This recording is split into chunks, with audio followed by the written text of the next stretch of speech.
Madame, Monsieur, bonsoir. Bienvenue dans le journal, dont voici les titres.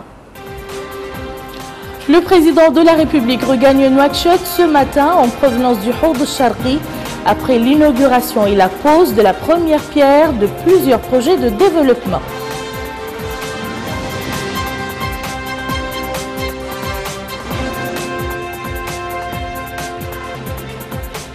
Démarrage des travaux de la première session de la Grande Commission mixte de coopération mauritano-nigérienne.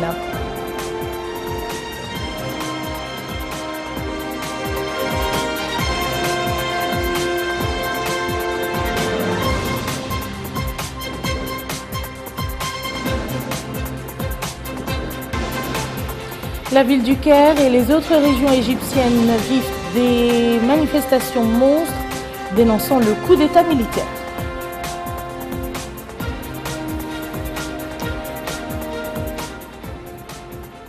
Merci Madame, Monsieur de vous joindre à nous. Le président de la République, Mohamed Ould Abdel Aziz, a regagné Nouakchott ce matin en provenance de la wilaya du Houd al-Sharqi où il a effectué une visite d'information et de prise de contact de 5 jours au cours de laquelle il a inauguré et donné le coup d'envoi de plusieurs projets de développement au profit des populations. Le président de la République avait auparavant présidé à Nema la 4e édition de Liqa al-Sha'ab, organisée annuellement à l'occasion de l'anniversaire de son investiture en 2009, à la suite d'élections transparentes et honnêtes.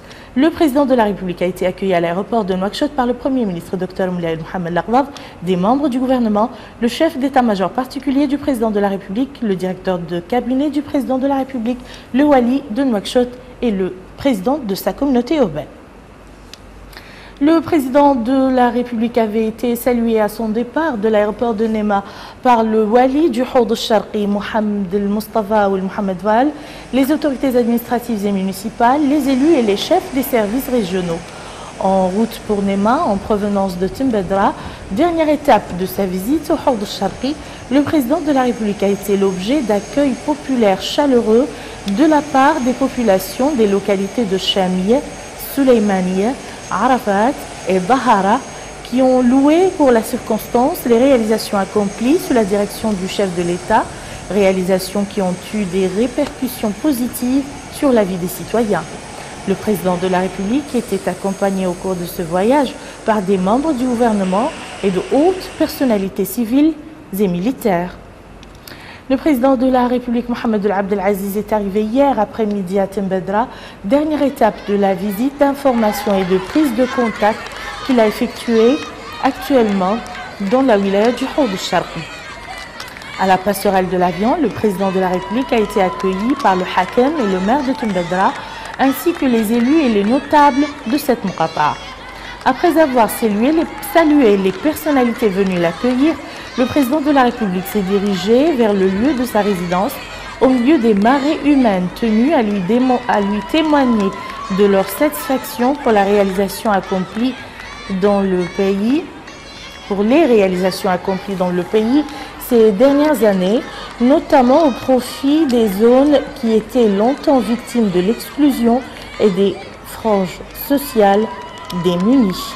Il a aussi salué ses habitants et les remercié pour la chaleur de l'accueil et leur appréciation à juste valeur des efforts entrepris ces dernières années par les pouvoirs publics. Les habitants de Timbedra ont brandi des portraits géants du président de la République et scandé des slogans manifestant leur soutien au président et leur fierté pour cette visite qui illustre sa détermination à s'informer de leurs problèmes pour leur apporter les solutions appropriées. Ils ont aussi apprécié l'attention toute particulière que le chef de l'État accorde aux pauvres et aux déshérités de la population mauritanienne partout où ils se trouvent. Au cours de cette visite, le président de la République est accompagné par des membres du gouvernement, de son directeur de cabinet et du wali du Houd al-Sharqi.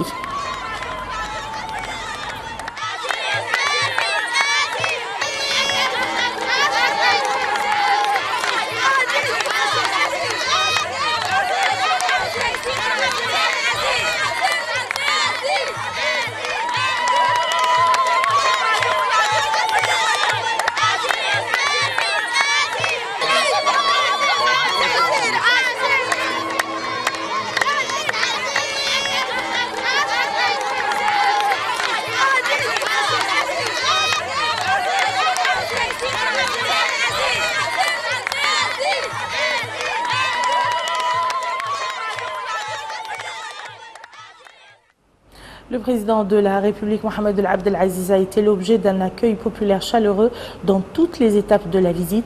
C'est ainsi que les citoyens ont afflué pour l'accueillir, exprimant leur attachement aux réalisations accomplies dans le pays au cours des dernières années.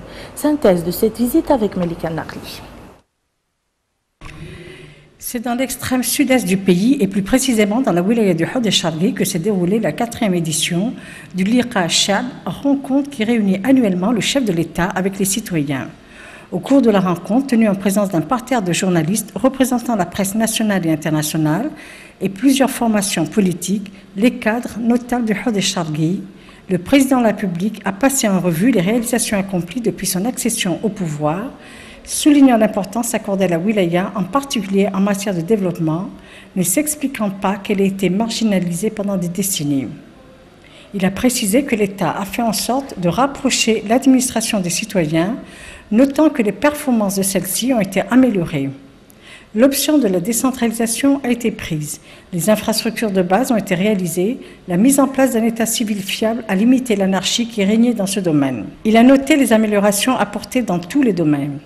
En réponse aux questions des journalistes, le président de la République a indiqué qu'il considère que 80% de son programme électoral a été réalisé, soulignant qu'il ambitionne de réaliser bien davantage au profit du peuple mauritanien. Le président de la République a également répondu aux interrogations des citoyens. Au cours de sa tournée dans la wilaya du Houd el-Sharqi, le président de la République a donné le coup d'envoi de plusieurs projets de développement importants. Dans la ville de Nema, il a posé la première pierre du projet DRAV, pour l'alimentation en eau potable des villes de l'Est, dont le coût s'élève à environ 40 milliards de guillards sur le budget de l'État, avec le concours de la Banque islamique de développement et du Fonds arabe économique et social, qui va bénéficier dans sa première phase aux villes du Houd el-Sharqi. Sa capacité de production atteindra 54 000 mètres cubes. Toujours à Nema, le président de la République a procédé à la pose de la première pierre de l'usine de lait de Nema et au projet d'amélioration des espèces bovines pour un coût de plus de 17 millions de dollars américains. Le projet en question comprend une unité centrale de traitement du lait à Nema et 3 centres de collecte à Chamia, Bango et Ouargane. L'usine comprend la production du lait longue conservation et du lait pasteurisé, du lait caillé, du beurre. Pour ce qui est du second projet, il concerne l'amélioration des espèces bovines et la rationalisation des potentialités d'une wilaya riche en ressources animales, tout comme il va contribuer directement à l'amélioration des conditions de vie des populations pour la consommation d'un lait frais de qualité et l'opportunité d'emploi. Pour renforcer le couvert végétal et lutter contre l'ensablement et préserver l'environnement dans cette wilaya agro-pastorale, le président de la République a donné le coup d'envoi de la distribution d'un grand nombre d'arbustes fruitiers et non fruitiers au nombre de 3000, en plus du matériel horticole, au profit des populations de Nema. S'agissant du désenclavement de la wilaya de Nema et pour réaliser les objectifs de l'État visant à relier toutes les muqata'a du pays au réseau routier national, le président de la République a donné le coup d'envoi du démarrage des travaux du tronçon Bango-Passikno d'une longueur de 137 km, représentant la première phase, et de la route Nema-Amonj-Adelbagourou d'une longueur de 140 km, représentant la seconde phase. Dans la commune de Beribava, dans la banlieue de Nema, le président de la République a visité le projet pilote d'insémination artificielle des animaux domestiques qui va contribuer à limiter nos importations qui diminueront ainsi faisant de 70% à 32% et ce au cours de 3 années. Tout comme il contribuera à l'amélioration de production de la vache laitière qui passera ainsi de 15 à 20 litres. Le bœuf atteindra 400 kg. Le président de la République a donné des instructions afin d'utiliser les techniques d'amélioration génétique. Dans la ville de Nbeka Lahwesh, le président de la République a procédé à la plantation d'arbustes dans le cadre de l'opération de plantation de 10 000 arbres et à la distribution d'arbres fruitiers et non fruitiers et différents équipements, dont 100 fourneaux, qui fonctionneront avec l'énergie solaire au bénéfice des familles les plus démunies. Le chef de l'État a visité la ceinture verte, censé protéger la ville contre l'avancée des dunes et le projet agricole de 100 hectares. Il a aussi procédé au lancement du système national de gestion et de contrôle du spectre de fréquences exécuté par l'autorité de régulation. Le président de la République, Mohamed Abdel Aziz, a été l'objet d'un accueil populaire chaleureux dans toutes les étapes de la visite. Le chef de l'État est passé entre les populations massées des deux côtés de la voie et qui scandaient les slogans louant les réalisations accomplies, en particulier dans les zones qui ont été longtemps marginalisées et au profit des franges vivant dans la précarité. Au milieu des cavaliers, des chameliers et des voitures, le président de la République a salué les masses venues braver le soleil brûlant en reconnaissance au chef de l'État pour les réalisations accomplies. Les populations ont levé des banderoles louant le souci du président de la République de s'enquérir de la situation du citoyen et de leurs préoccupations et de trouver une solution à leurs problèmes.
Ouverture aujourd'hui à Nouakchott des travaux de la première session de la grande commission mixte de coopération mauritano-nigérienne sous la présidence de M. Hamadi El-Hamadi, ministre des Affaires étrangères et de la coopération, et M. Mohamed Bazoum, ministre d'État nigérien, ministre des Affaires étrangères, de la coopération, de l'intégration africaine et des Nigériens de l'extérieur. Les experts des deux pays discuteront durant 2 jours tous les dossiers relatifs au développement des relations bilatérales, notamment dans les domaines économiques, culturels et sociaux. Compte rendu, Abdelrahman Hamad. Malgré que son cadre juridique avait été institué depuis 1989, la commission mixte de coopération mauritano-nigérienne n'a tenu sa première session qu'aujourd'hui, 24 ans après sa création. Cette réunion inaugurale a pour objet d'asseoir une coopération bilatérale à la fois dynamique et fructueuse et d'harmoniser l'action des deux pays dans l'arène internationale. Ouvrant les travaux de cette rencontre, le ministre des Affaires étrangères et de la coopération a mis l'accent sur l'excellente relation qui réunissent la Mauritanie et le Niger, des relations d'ordre historique, culturel, sociologique, géographique et sécuritaire, a-t-il ajouté. M. Hamadi El-Hamadi a précisé que la parfaite entente et la totale harmonie entre les positions des deux pays sur l'ensemble des questions liées à la sécurité et au développement de la sous-région seront renforcées à l'occasion des rencontres des deux parties au sein des commissions mixtes qui constituent les cadres privilégiés de consolidation et d'extension de coopération bilatérale entre les deux pays. Pour les responsables nigériens, la tenue de cette session marque la fin d'une longue léthargie et augure le début d'une coopération fructueuse entre les deux parties.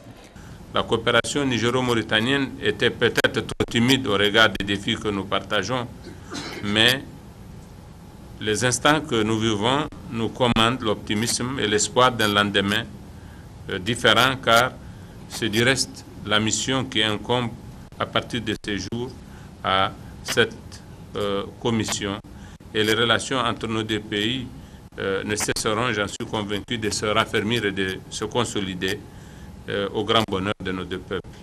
2 jours durant, les experts des deux parties travaillent d'arrache-pied pour finaliser un important portefeuille d'accords qui imprimera une nouvelle impulsion à la coopération entre les deux pays.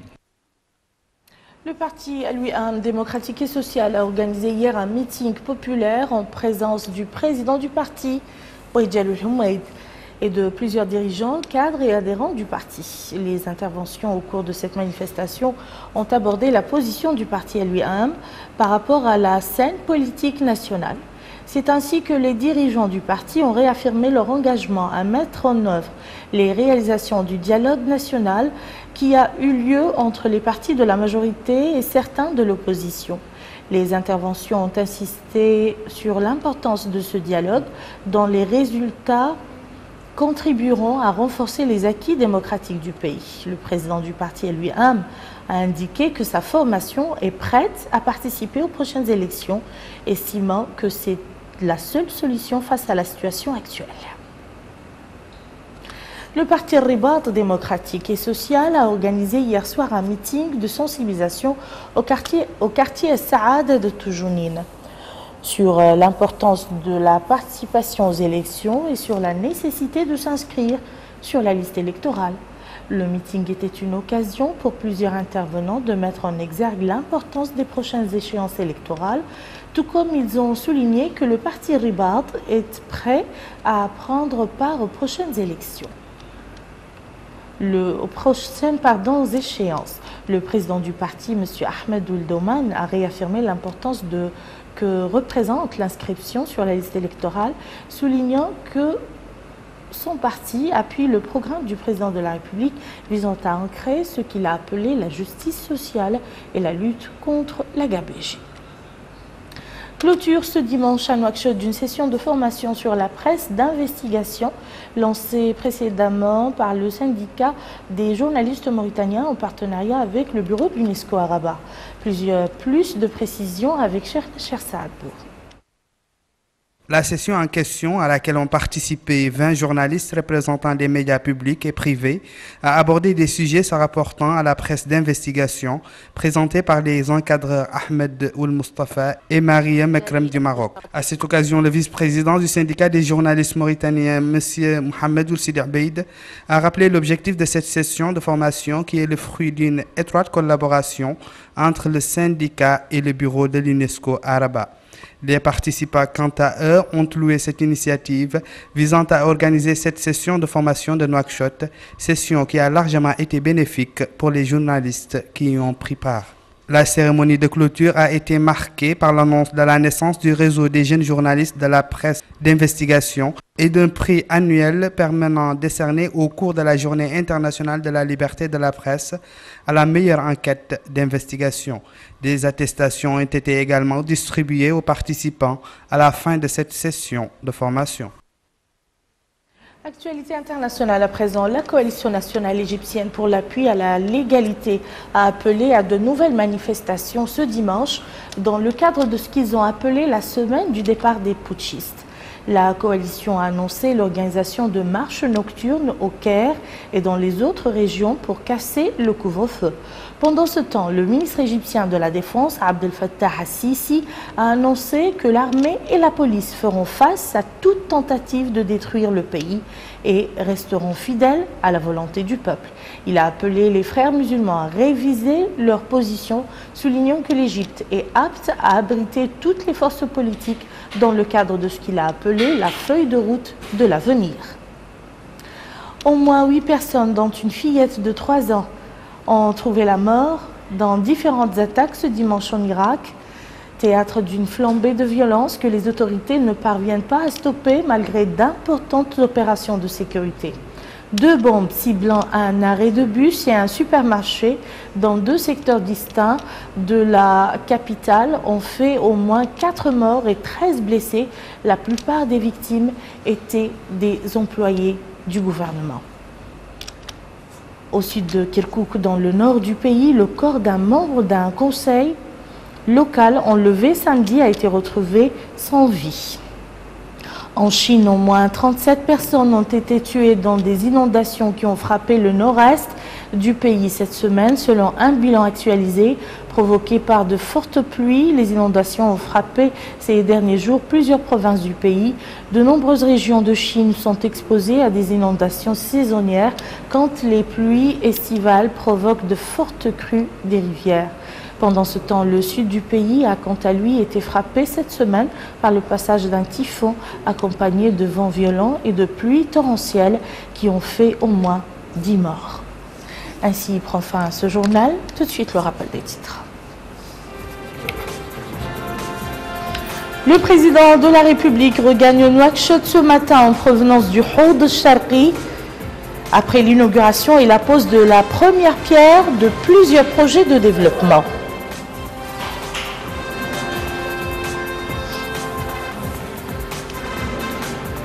Démarrage des travaux de la première session de la grande commission mixte de coopération mauritano-nigérienne.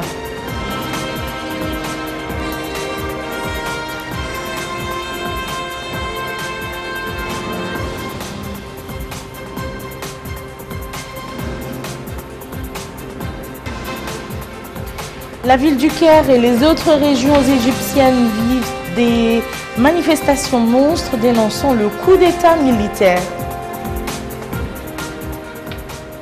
Merci Madame, Monsieur de nous avoir suivis. À très bientôt, Inch'Allah.